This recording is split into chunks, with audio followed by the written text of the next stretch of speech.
منتهى الجمال والروعه. الحريف مصطفى فتحي بعد نقلتين يخلصها خلصانه بشياكه يا ابني. حلوه حلوه حلوه. 1-0 لنادي الزمالك. نتيجه منطقيه قلت لحضراتكم لرغبه لعيبه الابيض ان هم اللي يروحوا لل18.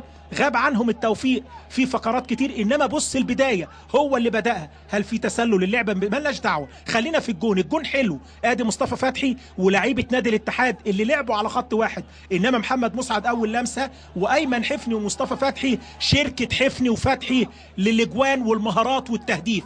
اتنين مالهمش حل، انما يا خساره مصطفى فتحي في السعوديه الموسم اللي جاي. حلوه حلوه، كأن كده الوداع مع جماهير نادي الزمالك ولسه عنده لقاء القمه. فتحي بيسجل النهارده هدفه الثالث في الدوري.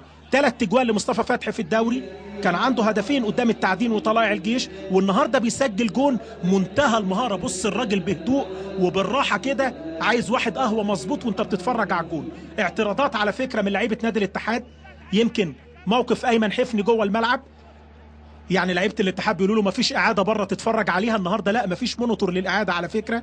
وادي بيتكلم اللعيبه، والمساعد الاول قدامنا محمود رضا.